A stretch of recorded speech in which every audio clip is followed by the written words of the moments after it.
So you probably hold a very specific assumption about your phone. And I mean, it's one we've been repeating for what, the better part of a decade now? Oh, at least a decade, yeah. Right. You pick up the device, you fall into the infinite swipe, and you can practically feel your attention span just like dissolving into nothing. Right, the classic goldfish attention span panic. Exactly. The consensus has always been that the ultimate danger of the digital age is distraction.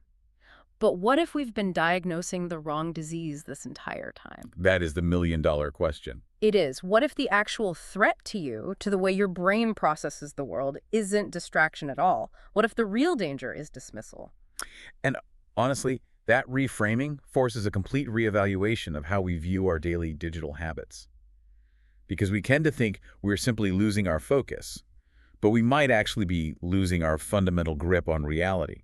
Yeah, if you've ever sat on your couch, felt completely overwhelmed by the barrage of information on your feed and just mentally checked out, your instinct there is incredibly valid.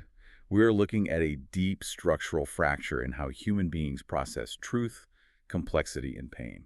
And that brings us to the source material for today's deep dive. It's a new essay published today out of Casablanca by Adele Benazuz. It's titled The Age of Dismissal, and it makes exactly this case. It's a fascinating read. It really is. It argues that we are undergoing a civilizational shift in our nervous systems. Okay, let's unpack this.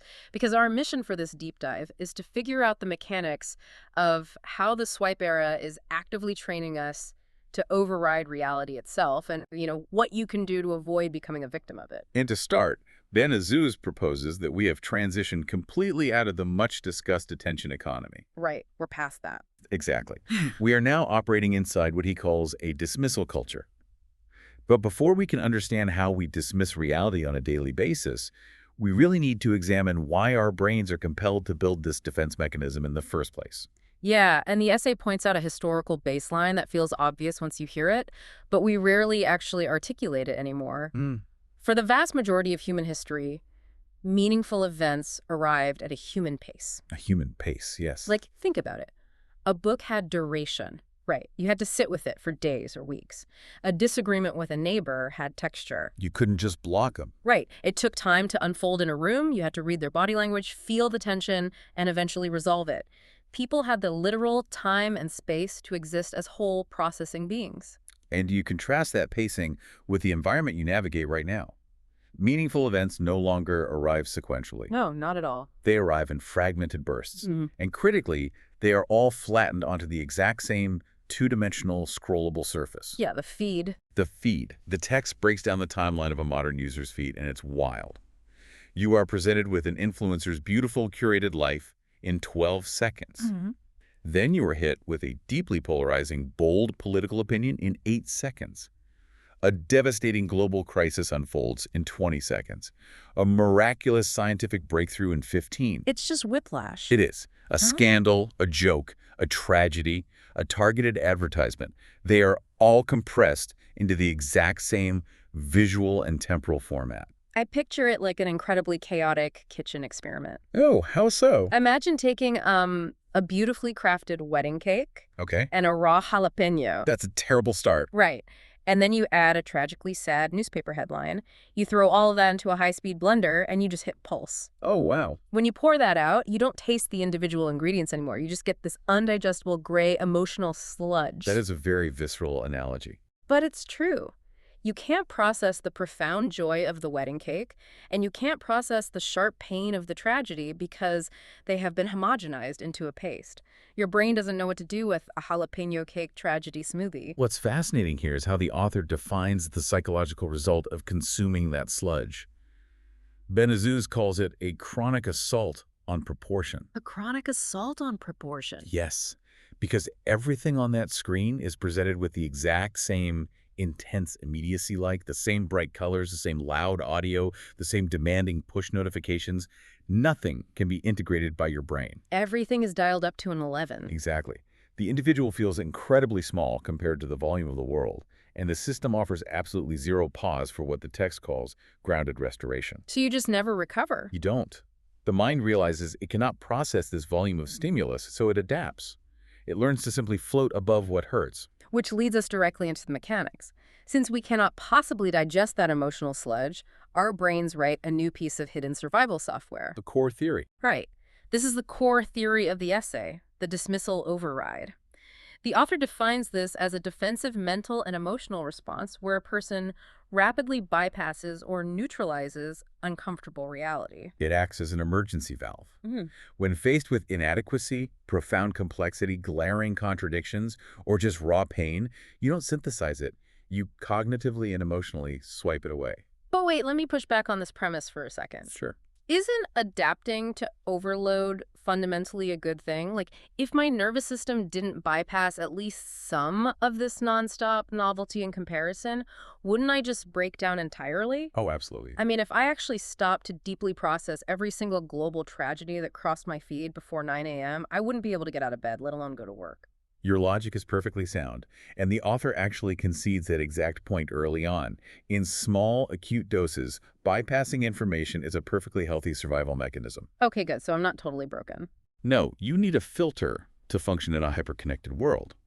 But if we connect this to the bigger picture, the danger is not that the dismissal override exists. The danger is that the override has become a chronic default setting. It's always on. Yes, and it is beginning to leak off of our screens and into the physical world. Oh, so it stops being something we do to our phones and starts being something we do to our lives. Precisely. And the essay outlines a terrifying progression of how this leak happens. It starts subtly. Because your brain is habituated to swiping away discomfort, you start applying that reflex to real life. Like with people. Yes. A difficult conversation with a partner is dismissed. A lingering personal responsibility is minimized. Even your own internal distress is swiped away. Step one of this escalation is that the person slowly starts inhabiting reality directly. Because the raw feed of life becomes too textured and too demanding to handle. So they retreat. Step two. Because direct reality is too much, they begin to inhabit reactions to reality. Wait, reactions? What does that mean? The focus shifts entirely away from what actually happened in the world and moves entirely to how they instantly feel about it or what their take is. Oh, right. Everyone has to have a take. Exactly. Then step three. Those reactions morph into performances around reality. They start behaving in ways that signal their stance to others, rather than engaging with the issue itself. It just turns life into an ongoing broadcast. And the final step, which the text identifies as the ultimate fracture of our era, is that the individual eventually becomes an avatar version of themselves. An avatar version? That is chilling. They are entirely disconnected from grounded truth, floating in a space where their performed reactions are the only reality they know. Okay, so if millions of people are walking around running this dismissal override software in the background of their minds, what does that actually look like in our day-to-day behavior? Well, it's not a monolith. The essay categorizes 4 specific manifestations of this behavior, calling them the 4 faces of dismissal. And they manifest in radically different ways, right, depending on an individual's underlying psychological makeup and how they naturally handle stress. Right. It looks very different from person to person. Let's look at the loudest one first. The author calls this inflation. Ah, yes. Inflation. This is dismissal through expansion. These are the people who avoid reality by inflating themselves above it. The text points out that they adopt a constant self-congratulatory stance. We all know someone like this. We really do. Oh. When a situation actually calls for humility or careful listening, they become incredibly rigid and absolutely certain of their own brilliance. They construct grand, highly theoretical narratives to preserve an illusion of control. Yeah. When they feel the discomfort of not knowing something, instead of sitting with that vulnerability, they rise above it, like rhetorically and theatrically. They over-intellectualize everything to avoid feeling the messy reality on the ground. It's like furiously blowing hot air into a balloon so you can float away from a house that's burning down. That's a great way to put it. You feel powerful up there, but the fire is still raging. Now, inflation is the loud defense, but there's another face that is much more socially acceptable and arguably more pervasive. The essay calls it ridicule. This one is huge right now. It really is. This is dismissal through social performance. It's the impulse where absolutely everything becomes a meme, an ironic comment, or a sarcastic joke. The serious is aggressively made unserious. Yes. But let me pause on this. Isn't humor a widely recognized psychological coping mechanism? Why is joking suddenly categorized here as a failure to face reality? That's a really important distinction, and the author is highly precise about it. Genuine humor can be incredibly grounding. Right. It helps us survive. Exactly. It can bond people together and help us process shared pain. Yeah. But ridicule as a default setting is not humor. It is a defense mechanism. Oh. When it becomes habitual, it turns the painful into the performative. You aren't actually digesting the reality of a situation. You're instantly converting it into content to discharge your own internal tension. So you mock the weight of the world specifically so you don't have to carry it. You're deflecting the punch instead of taking it. That makes a lot of sense. But what about the people who don't have the energy to build grand theories and don't have the wit to turn everything into a meme?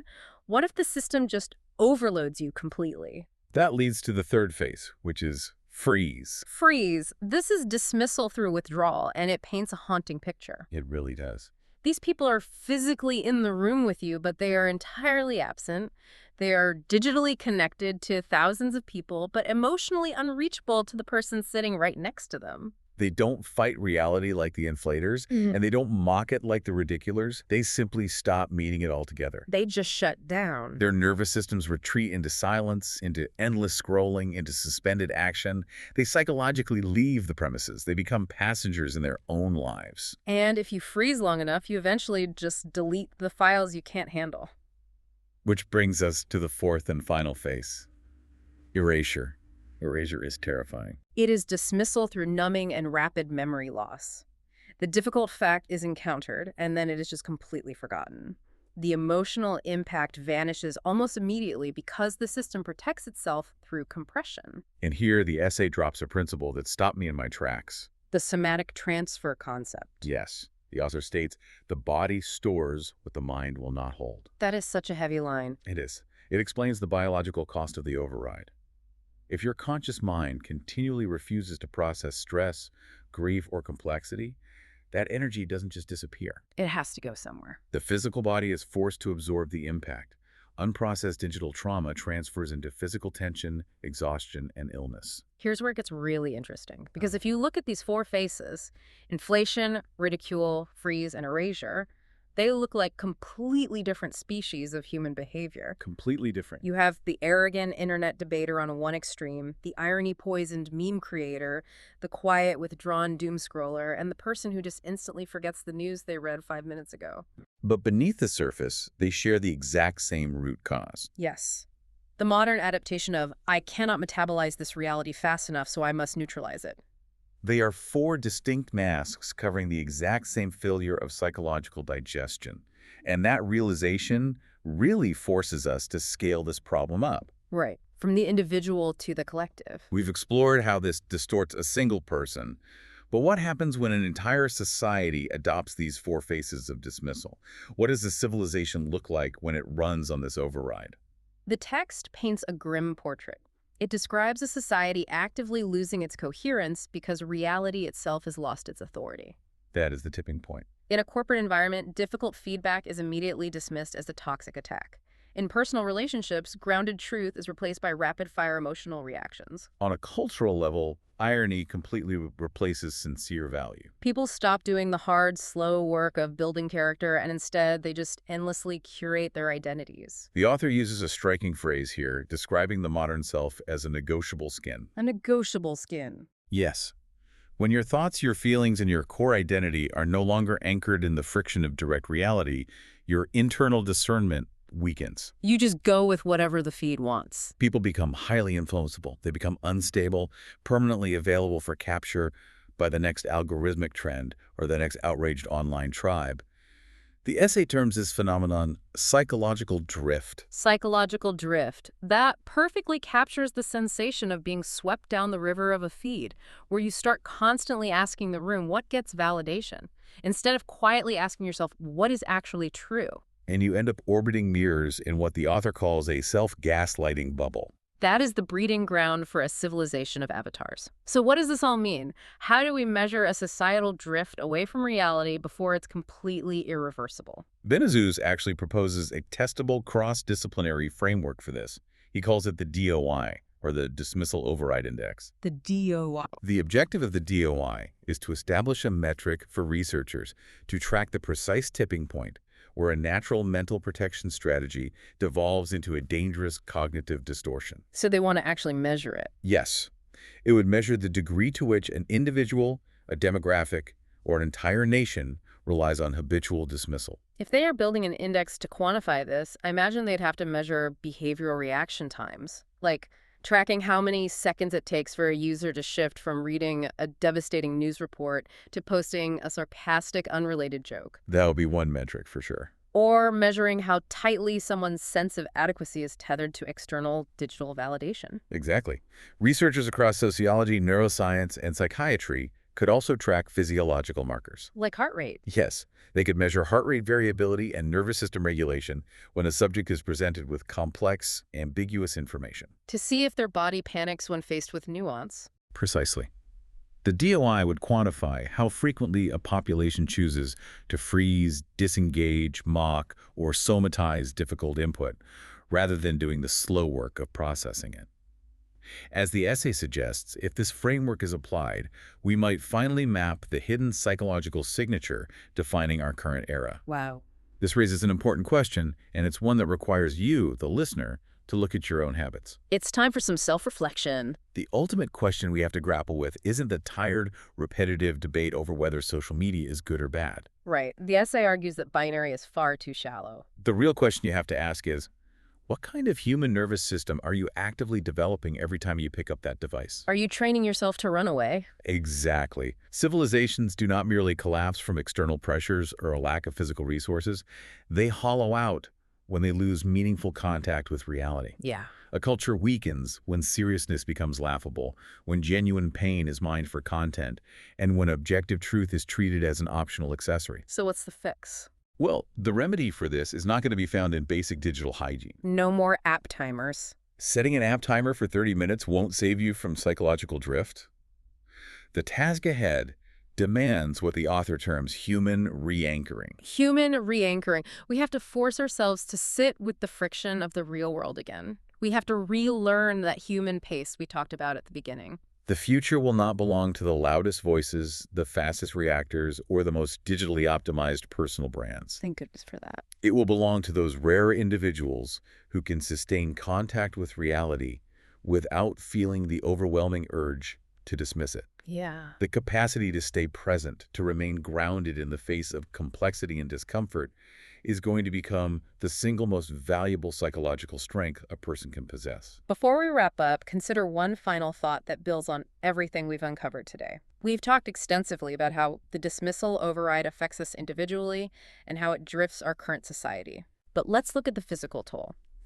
The text mentions that through erasure, the body stores what the mind will not hold via somatic transfer. The biological cost. Exactly. If an entire global generation is chronically relying on the dismissal override, mentally erasing the daily barrage of digital trauma but physically storing it in their bodies, what kind of unprecedented physical health crises might we see emerge in the next few decades? That is a staggering thought. Right. The biological bill for the swipe era is going to come due eventually, something to mull over the next time you feel the urge to swipe away a difficult moment. We'll see you on the next Deep Dive.